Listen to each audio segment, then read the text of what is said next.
Às margens do Nilo, um rapaz está morto. E um homem está morrendo. Duas mortes separadas por mais de 30 séculos. E ainda assim agourentamente ligadas. O rapaz, um faraó egípcio, sepultado com uma fortuna incalculável. O homem, um nobre inglês, no ímpeto de encontrá-lo. Sua busca disparou a maior caça ao tesouro da história e uma reação de mortes em cadeia. Um a um, aqueles que perturbavam a tumba do faraó pereceram. Até hoje, as casualidades crescem. A ciência segue um assassino esquivo de 3.000 anos de idade. A maldição de Tutancâmon.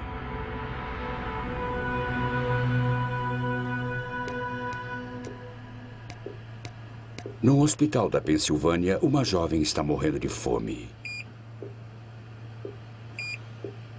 A comida de que ela precisa é oxigênio. Uma simples tosse transformou-se em colapso. Os médicos estão confusos quanto à causa disso. Sem saber, o marido da paciente tem a primeira pista para sua doença desconcertante. Sua origem está a 9.650 quilômetros de distância, numa terra crivada de antigos mistérios.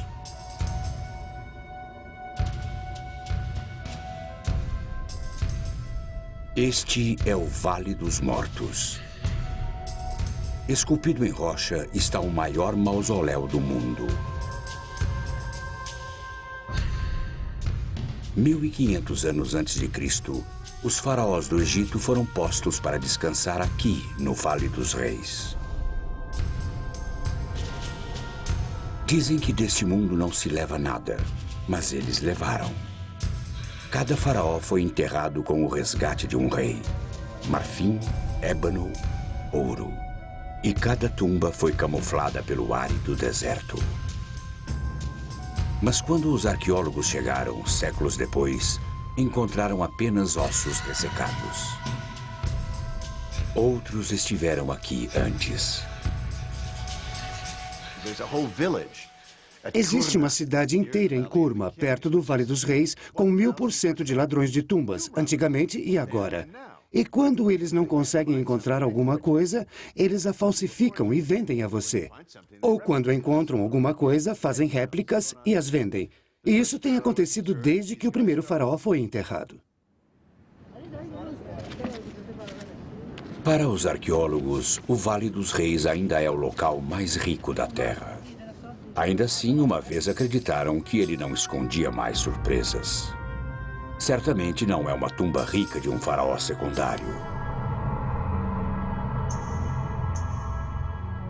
Sua infância, assim como sua vida, foram curtas.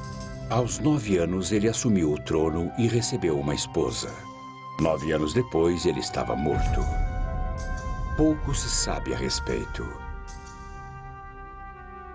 Deixando apenas o invólucro de sua vida, ele sofreu um destino muito pior do que a morte: o esquecimento. 3.000 anos depois, só um punhado de homens sabia o seu nome: Tutancâmon. Um era um igualmente desconhecido arqueólogo chamado Howard Carter. O outro, seu financiador, George Edward Stanhope Molyneux Herbert, o quinto conde de Carnarvon. Pode-se dizer que ele era o Indiana Jones de sua época. Ele estava envolvido em todo tipo de aventuras excitantes, e foi ele quem pilotou um dos primeiros carros de corrida. Ele participou de um rally e teve um acidente terrível sendo lançado para fora do carro. E devido aos seus ferimentos e subsequente má saúde, seus médicos lhe disseram que ele não poderia mais passar o inverno frio e úmido na Inglaterra. Mas naqueles dias, mesmo se você tivesse um resfriado comum e tivesse dinheiro suficiente, o seu médico despacharia você imediatamente para se recuperar no calor seco do Egito. Disso resultou a vinda dele com Carter. E assim começou a grande busca para encontrar a tumba do rei Tut. Um homem comum de poucas posses e um rico lorde eram parceiros improváveis no que os especialistas consideraram ser um tiro no escuro. Foi um tiro no escuro. Era uma época em que não havia detectores de metal e nenhum sonar sofisticado para pesquisar em bolsas ou buracos sob o solo ou areia. Então, foi um tiro no escuro para todos, menos para Howard Carter. Diferente de seus predecessores, Carter metodicamente escavou o Vale dos Reis metro a metro.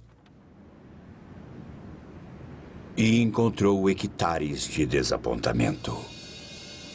Logo antes do Natal de 1921, Carnarvon mandou chamar Carter aqui, no castelo Highclere, para dizer a ele que não poderia mais sustentar o que, aparentemente, era um projeto inútil. Carter explicou que faltava pouco a fazer e implorou por mais uma temporada. E Carnarvon concordou, mas deixou absolutamente claro de que esta seria a última temporada.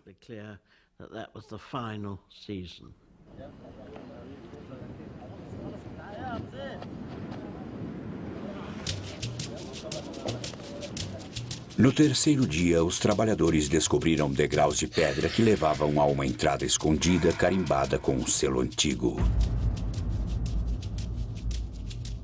Era a marca da realeza.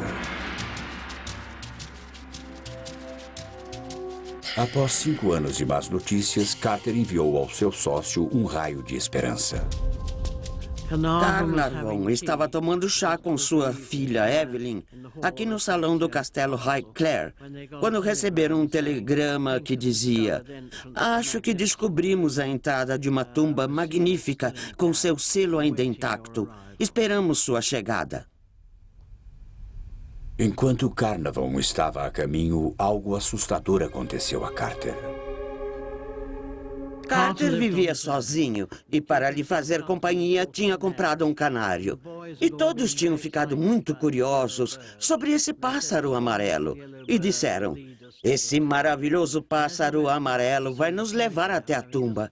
E quando Carter voltou para enviar o telegrama, tendo acabado de encontrar a tumba, seu serviçal saiu correndo, segurando um punhado de penas amarelas e disse: "Meu senhor, ouvi um barulho e quando vi uma naja, estava comendo o canário.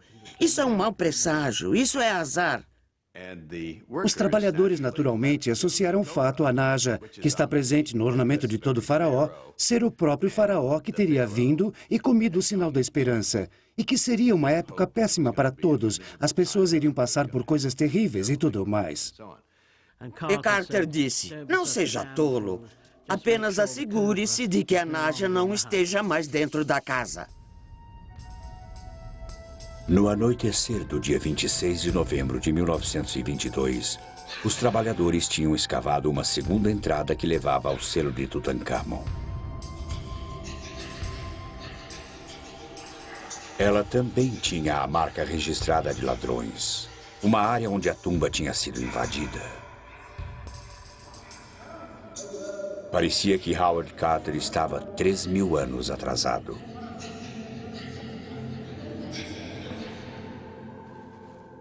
Sozinhos na passagem estavam Lord Carnarvon, sua filha Lady Evelyn Herbert, o assistente de Carter e o próprio Carter. Diante dele, a descoberta de sua vida, ou uma tumba para os seus sonhos. Carter prescrutou na escuridão do outro lado.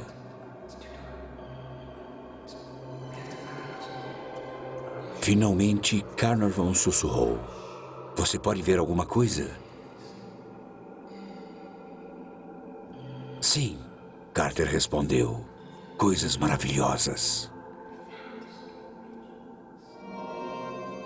A sala toda brilhou e tudo o que brilhava era ouro. Carter estava petrificado. Nunca tínhamos sonhado com nada assim.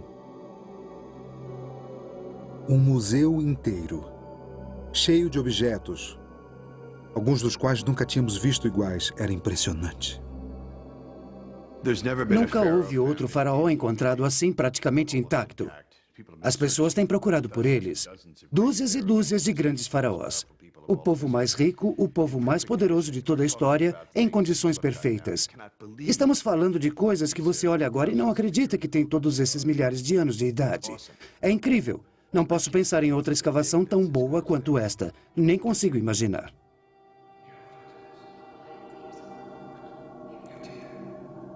Carter mais tarde disse que todos deram uma olhada e depois saíram. Mas as evidências dizem que eles fizeram mais do que só olhar. A licença que Carter e Carnarvon tinham não permitiam que entrasse na tumba sem a presença de uma autoridade em antiguidades de uma organização egípcia. Eles nunca disseram que tinham entrado. Esperaram. Eles olharam lá dentro, viram coisas maravilhosas e enlouqueceram. E selaram o buraco e esperaram 3 dias para o homem do Cairo chegar e ir com eles. O que você teria feito após 10 anos de enormes dificuldades? Eu teria esperado? Não, eu não teria feito isso. E eles fizeram o que você e eu teríamos feito. Eles entraram e passaram a noite toda lá dentro. Lady Evelyn, a menor, liderou o caminho. 3 homens, uma mulher e, em algum lugar, um rapaz morto. Está escuro. Você está lá dentro. A primeira pessoa em 1000 anos a entrar na tumba de uma pessoa que tinha morrido. Deve ter havido um pouco daquela velha sensação, aquela que se tem no lugar mal assombrado. E também existe o fator medo, porque eles estavam lá dentro ilegalmente. Eles eram como ladrões dos tempos antigos. O lugar estava desarrumado por causa dos ladrões, e 2 bandos de ladrões diferentes tinham entrado lá. E existem alguns indícios de que um dos 2 bandos de ladrões foi apanhado. E se eles foram pegos no ato, tiveram as cabeças cortadas e é só.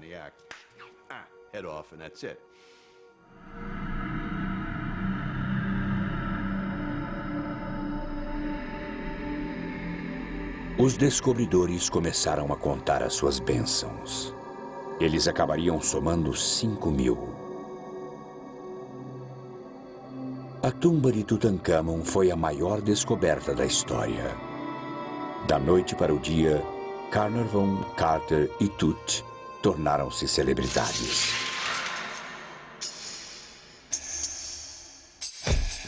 Eles sentiam um triunfo total, vitória total. E tinham rido deles, tinham zombado deles.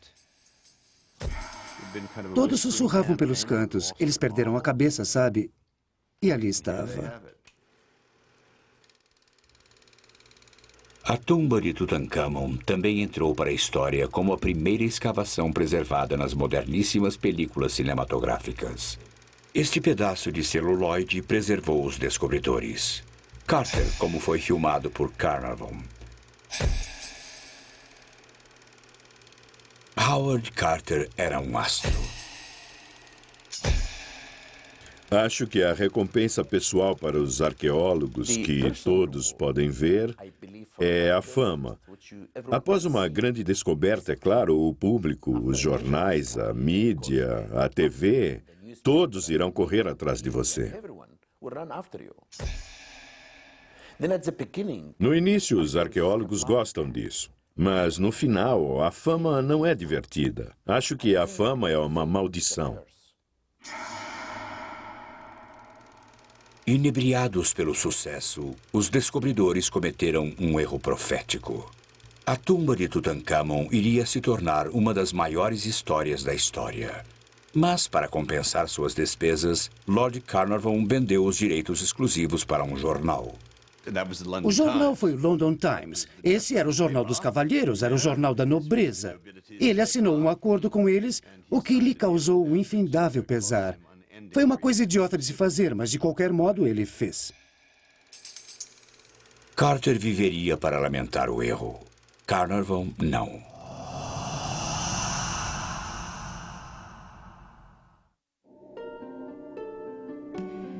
O homem que tinha financiado a procura pelo rei Tut tinha vindo ao Egito inicialmente por sua saúde. Essa decisão provaria ser fatal. Numa manhã da primavera de 1923, Lord Carnarvon se cortou exatamente onde um mosquito o tinha picado dias antes. O ferimento não sarava. Dias depois, numa viagem ao Cairo, Carnarvon foi devastado pela febre. Lamento lhe dizer que Carnarvon está gravemente enfermo. Seu secretário, Richard Bittel, enviou as más notícias a Howard Carter. A picada de mosquito tinha infeccionado. Aquela picada envenenada se espalhou por seu corpo e seu sangue está envenenado.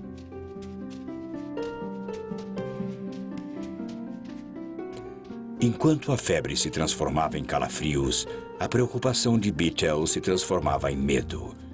Ele notificou a esposa de Carnarvon na Inglaterra, que imediatamente convocou um especialista e voou para o Cairo. O quadro de Carnarvon era irreversível.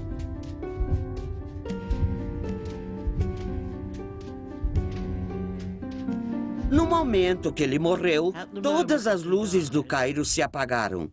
E naquela época, todos os serviços públicos no Cairo eram administrados pelo exército britânico e não havia meio deles religarem a energia, nem puderam encontrar nenhum motivo para as luzes terem acabado. E 20 minutos depois, a energia foi restaurada. Naquele exato momento, outra coisa inexplicável aconteceu a mais de 3.200 quilômetros de distância, na Inglaterra. A pequena Fox Terrier de Carnarvon, Suzy, estava dormindo na sua cesta no quarto da governanta no castelo Highclere.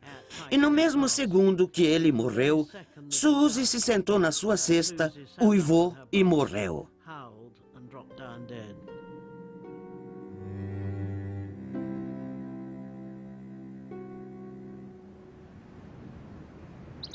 Lady Evelyn enterrou seu pai num morro que dá vista para seu amado Highclere.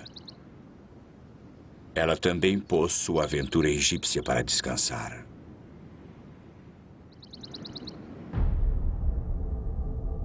Como o rei, cujo sono ele perturbou, o nobre inglês também não descansaria em paz. O corpo de Carnarvon ainda não tinha esfriado quando a imprensa mundial deu o nome do culpado. Inscrita na tumba, escreveu um repórter, estava uma maldição que alertava: matarei todos aqueles que cruzarem esta entrada. Um outro jornal relatou uma maldição lugubremente exata: aqueles que penetrarem nesta tumba sagrada logo serão visitados pelas asas da morte. Para Carnarvon, a morte realmente veio voando. Não seria a última vez que um intruso morreria de causas não naturais.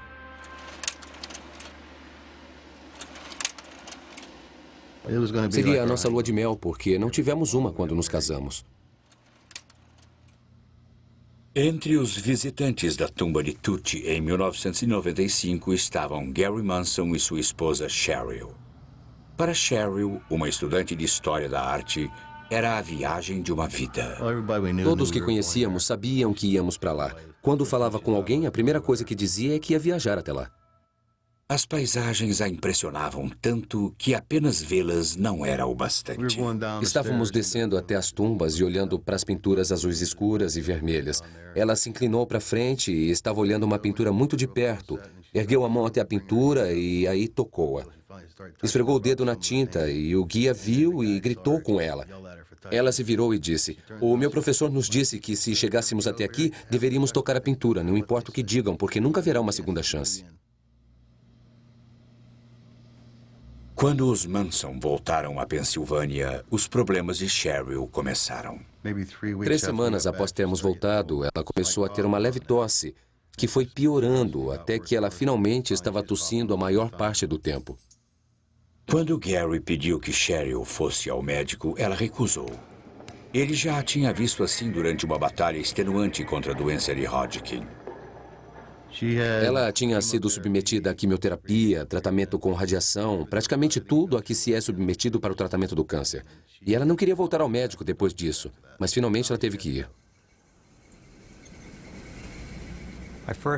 Conheci a Sra. Manson quando já era paciente do centro de tratamento intensivo. E naquela época sua condição já era crítica. Ela começou a perder peso, sentir fraqueza, faltava-lhe fôlego. E quando ela foi admitida no hospital para tratamento, já havia muitos sinais de doença presentes. Um envolvimento definitivo de ambos os pulmões, a progressão do quadro... Eles suspeitaram que era doença de Hodgkin novamente, porque os sintomas eram muito parecidos. Mas cerca de um dia ou dois depois, eliminaram essa possibilidade e começaram a pensar que o problema era algo nos pulmões. Mas eles nunca tiveram a chance de descobrir, porque a doença evoluiu muito rápido. Então eles decidiram fazer uma biópsia dos pulmões. A partir da secreção de seus pulmões, assim como dos próprios pulmões, pudemos identificar um fungo, o Aspergillus niger. E, muito provavelmente, foi esse o evento que precipitou a sua doença. Esporos microscópicos do fungo são facilmente inaláveis. Corpos saudáveis resistem a eles, mas o sistema imunológico de Cheryl estava debilitado devido à sua batalha contra a doença de Hodgkin. Os esporos invadiram uma célula indefesa após a outra, causando destruição em seu caminho. Cheryl Manson estava faminta de oxigênio.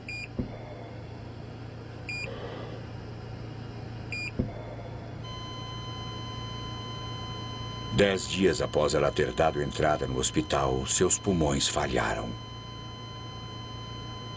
Ela tinha 38 anos de idade. Mas o caso ainda não estava fechado. O mistério era a cena do crime.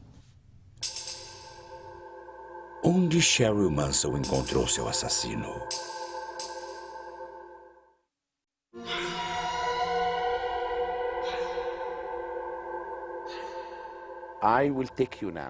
Vou levá-los agora para visitar uma tumba que continha a primeira maldição do mundo.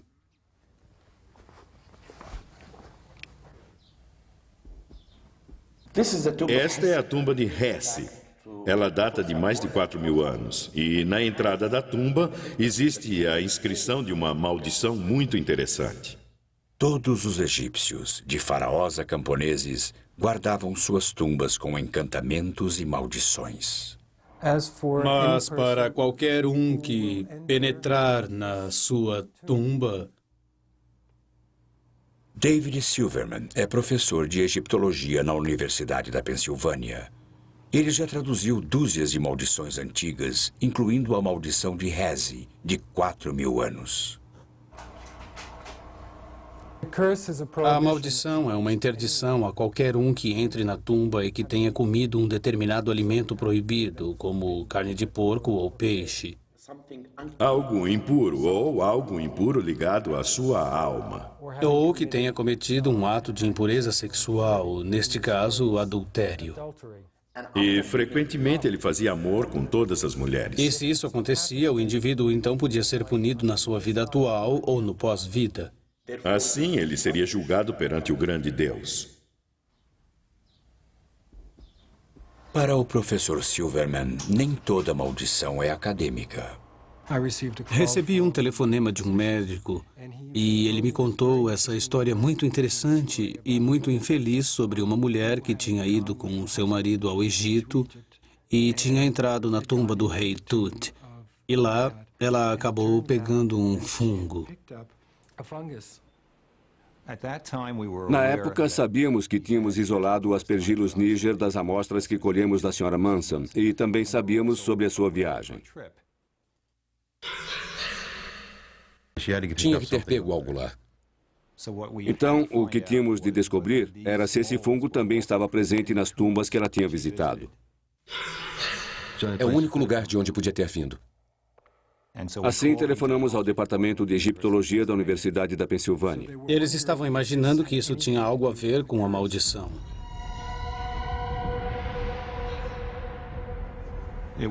Era muito importante para nós sabermos também se isto já havia sido descrito antes. Havia. Em 1923, 2 homens tiveram morte súbita após visitarem a tumba de Tut. O que os médicos chamaram de febre foi anunciado como a maldição de Tutankhamon. Mais 2 mortes súbitas se seguiram. Becky Callender, que ajudou Carter a entrar na tumba, e Arthur Macy, que ajudou a retirar o seu conteúdo. O verdadeiro assassino espreita nas próprias paredes da tumba. Para Howard Carter, parecia tinta descascada, até que ele olhou de perto. As paredes estão cobertas de um afloramento de fungos marrons, os germes originais, que provavelmente foram introduzidos pelo gesso ou pela tinta. E os fungos se alimentaram da umidade do gesso após a câmara ter sido lacrada.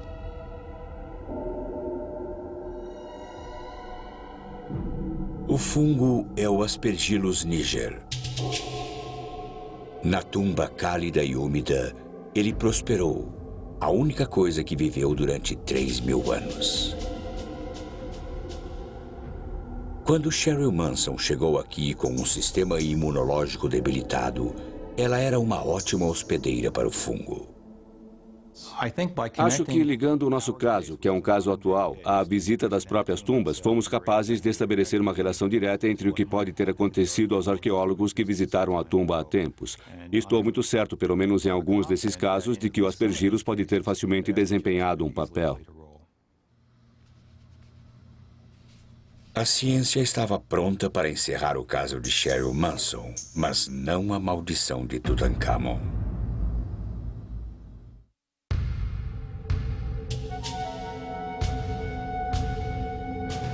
11 de novembro de 1925. No Vale dos Reis do Egito, um rapaz que morreu mais de 1000 anos antes de Cristo está para ressuscitar.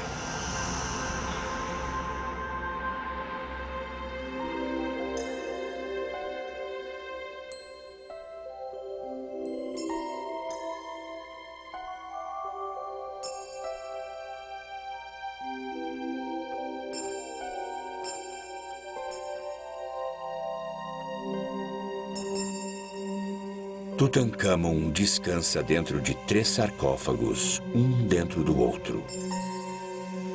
O mais profundo é de quase 136 quilos de ouro maciço.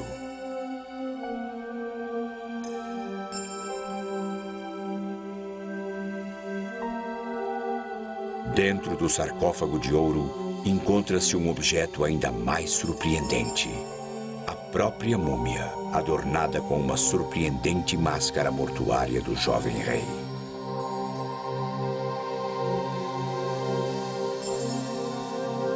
Como representação da figura humana, só algumas das grandes estátuas podem ser comparadas ao seu brilho. Só a máscara de ouro é um dos mais belos objetos de toda a história da humanidade, não só a egípcia.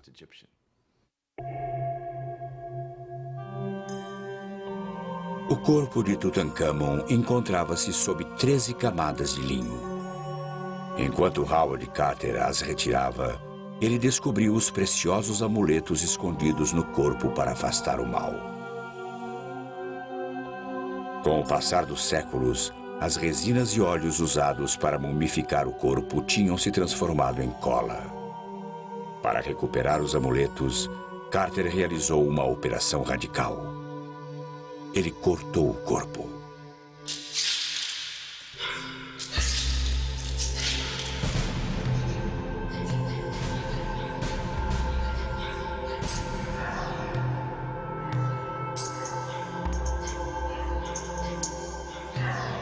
O resultado dessa autópsia foi fatal. Em 14 dias, 2 participantes do grupo morreram. Até 1927, 6 homens tinham morrido devido a uma única causa aparente: a maldição da múmia.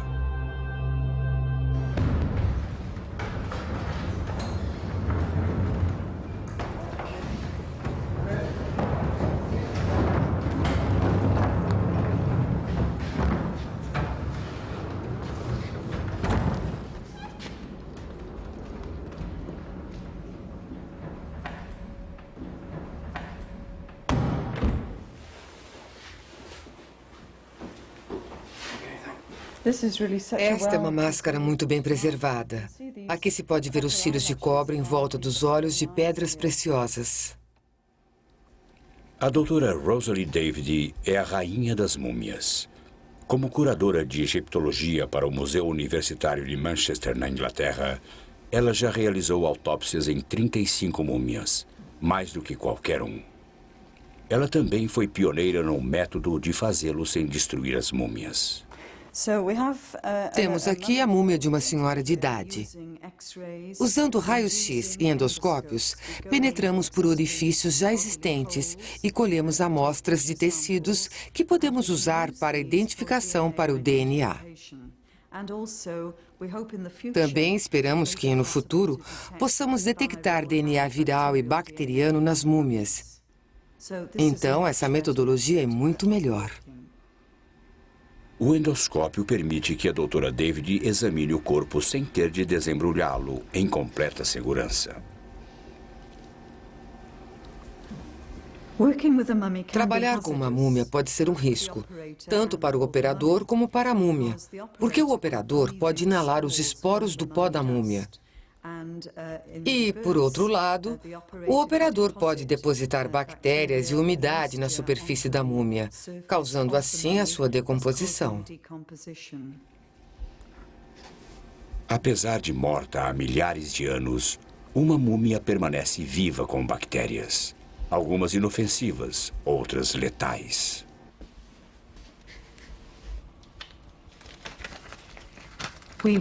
Usamos roupas protetoras quando trabalhamos com as múmias, e isso nos protege contra os esporos de fungos. Rosalie David conhece a verdadeira sorte daqueles que perturbaram os ossos de Tutankhamon. Sua tosca autópsia liberou um assassino invisível. Antigamente, os operadores não usavam nenhuma roupa protetora. Eles simplesmente usavam roupas do dia a dia, então podia haver um intercâmbio de danos entre o operador e a múmia. O pó de uma múmia. Esse era o perigo na tumba de Tutankhamon.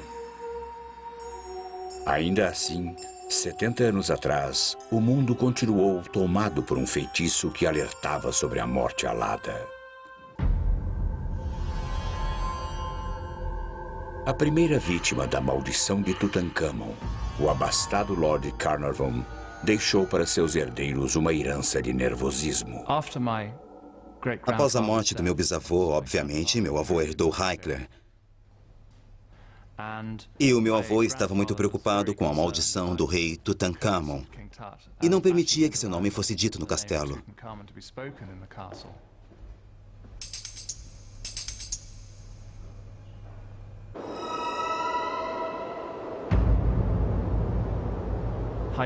O castelo Hickler, numa noite fria de inverno, pode ser bastante assustador. E se somar a isso a alegada maldição de um faraó, você pode ficar bastante assustado. Muito depois do meu avô ter morrido, tivemos que fazer um inventário do castelo. E é claro, sendo um lugar tão grande, isso levou bastante tempo e finalmente foi terminado. Estávamos reunidos aqui, em família, com Robert Taylor, o mordomo do meu avô, que era um dos grandes mordomos britânicos. E meu pai virou-se para Robert Taylor e disse: "Bem, graças a Deus tudo acabou, Robert." E Robert Taylor virou-se para o meu pai e disse: "Bem, senhor, tudo menos aquelas coisas egípcias." Como você pode imaginar, todos nós ficamos absolutamente surpresos com esse comentário e dissemos: "Bem, que coisas egípcias são essas?"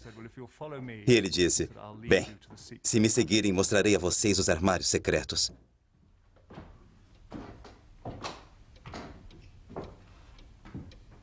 O governo egípcio era meticuloso e sabia a localização de todos os objetos encontrados na tumba de Tutankhamon. Ainda assim, 17 pequenos artefatos tinham sido contrabandeados. Carter e Carnarvon acharam o fascínio do tesouro irresistível. Poucos no lugar deles não achariam. O homem que encontrou a tumba de Tutankhamon estava entre os poucos que escaparam de sua maldição, ou quase. Quando fez a maior descoberta da arqueologia, Howard Carter teve o mundo aos seus pés. E então, ele tropeçou. Ele tinha o meio ambiente. Ele tinha as tempestades de pó. Seu bom amigo Carnarvon estava morto.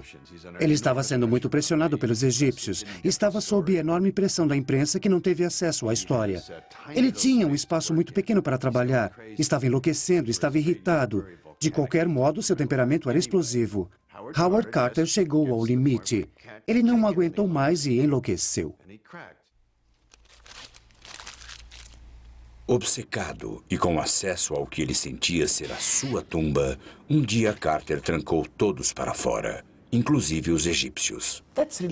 Isso foi um grande erro. Como estrangeiro trabalhando num país, ele tinha de saber que era convidado. E se você é convidado, precisa respeitar as pessoas com quem está trabalhando. E quando ele fez essa insanidade de instalar esse enorme portão de ferro e trancá-lo, foi como se a Inglaterra estivesse tomando algo que pertencia ao povo egípcio, o que era verdade. E eles se enfureceram e o puseram para fora.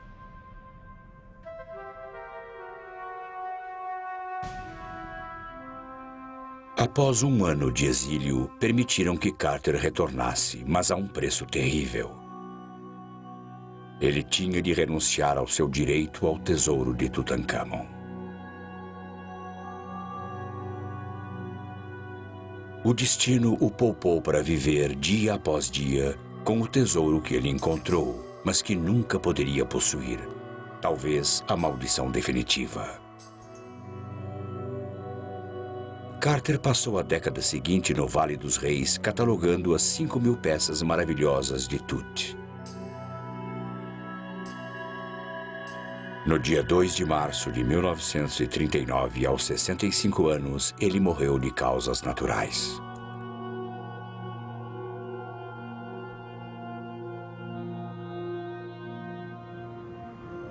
Como a tumba de Tutankhamon, o túmulo de Carter é guardado por asas.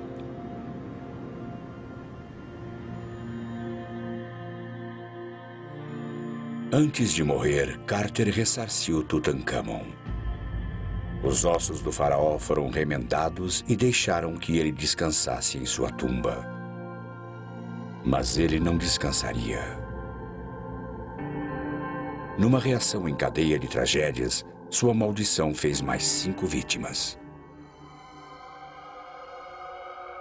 Primeiro, Lady Carnarvon morreu subitamente vítima de uma picada de inseto, como seu marido. Então, Richard Bichel, o secretário de Lord Carnarvon, morreu misteriosamente enquanto dormia. 3 meses depois, o pai de Bichel, Lord Westbury, lançou-se para a morte do 7º andar de um edifício. Ele deixou um bilhete culpando a maldição do rei Tut pela morte de seu filho. A caminho do cemitério, o carro fúnebre de Lord Westbury atingiu um garoto de 8 anos. No exato momento da morte do garoto, morreu também um funcionário do Museu Britânico, cujo campo era a egiptologia. Durante 3 décadas, a maldição ficou adormecida, até a última vez que o sono de Tutankhamon foi perturbado.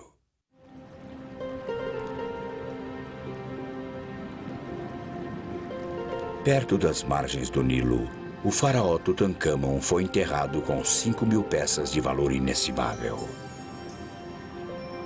Seus tesouros reais deveriam acompanhá-lo na sua jornada para o pós-vida. Em vez disso, eles fizeram um desvio. Na década de 70, o Egito cedeu a uma exigência popular e enviou muitas das relíquias de Tut numa turnê mundial. O diretor de antiguidades do Egito sonhou que morreria se os tesouros deixassem o país. 3 meses depois, num acidente de carro, ele foi a 25ª vítima da maldição de Tut. No mesmo dia em que a máscara de Tut foi preparada para ser levada a Londres, uma autoridade egípcia que zombou da maldição morreu de ataque cardíaco. Entre os excursionistas, quando o tesouro chegou a Londres, estava Lady Evelyn Herbert, a primeira pessoa a entrar na tumba de Tut. Minha mãe nunca tinha visto o sarcófago principal, porque não tinha chegado àquela câmara em especial antes do pai dela morrer. Na época da exposição londrina, as TVs e rádios telefonavam para minha mãe e diziam: "Fale-nos sobre a maldição." E ela ria e dizia: "Bom, eu estou viva e bem aos 70 anos e não acredito nela."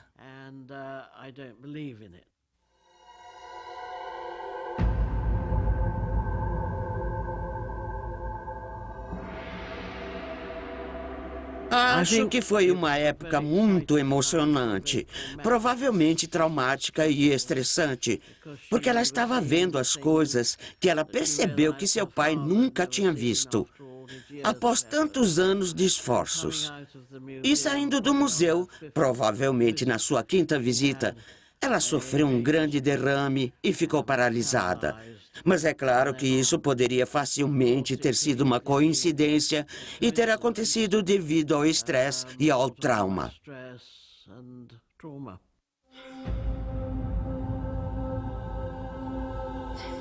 A coincidência conseguiu explicar a morte da maioria das vítimas da maldição de Tut.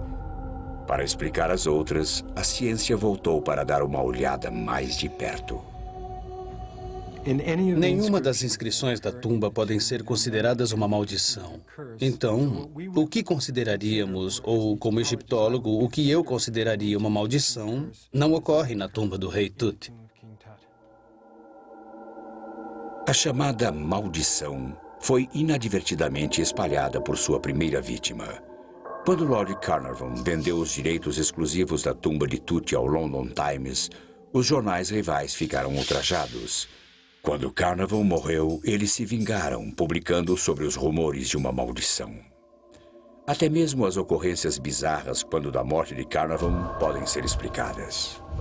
Todas as luzes do Cairo se apagaram quando Carnarvon morreu. A energia elétrica sempre acabava no Cairo. E a história decolou. Era o mesmo que acontece hoje, uma ultrajante série de meias-verdades. E algumas verdades e algumas mentiras, algumas inventadas. Foi incrível, foi uma coisa muito forte e ainda é. Quando a tumba de Tutankhamon foi visitada pela realista neta de Carnarvon, até ela pensou duas vezes. Após o meu derrame, me informaram que eu tinha um coração fraco. Eu vi todos aqueles degraus e aquele declive. Até mesmo pessoas jovens subiam os degraus, ofegando. Então achei que a descrição era a melhor coisa e que eu não queria outra manchete. O rei Tut mata novamente.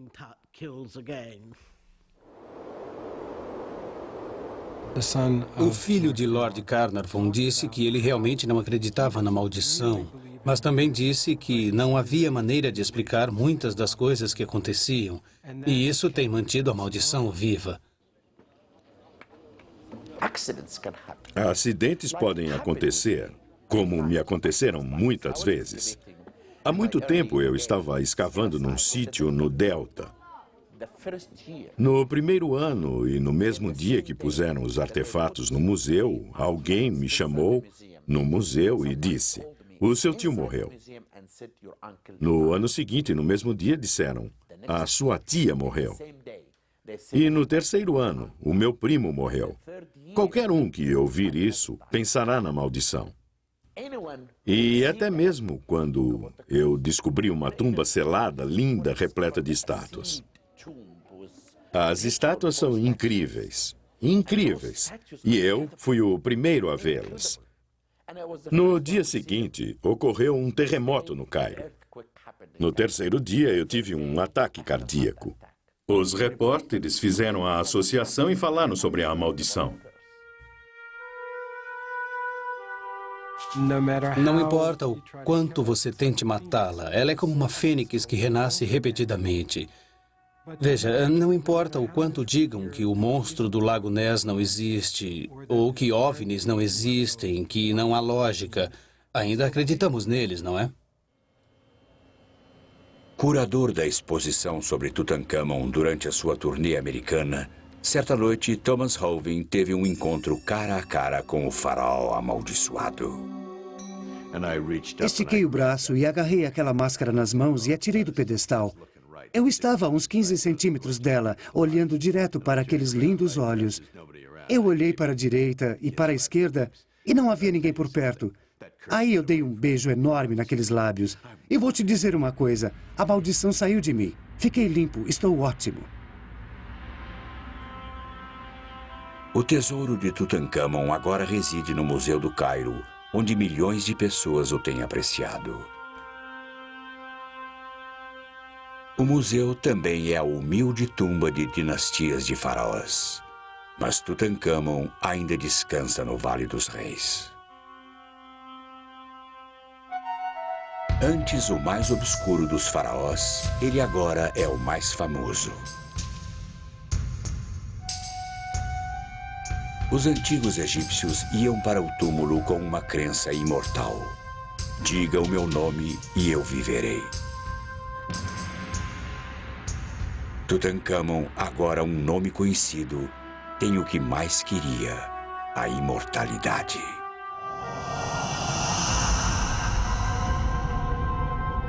Ele deve a imortalidade aos mesmos homens que perturbaram a sua tumba.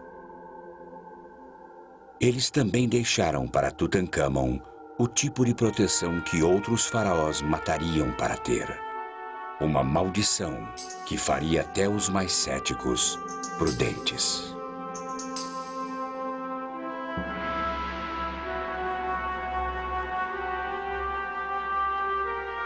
Versão brasileira, Tempo Filmes, São Paulo.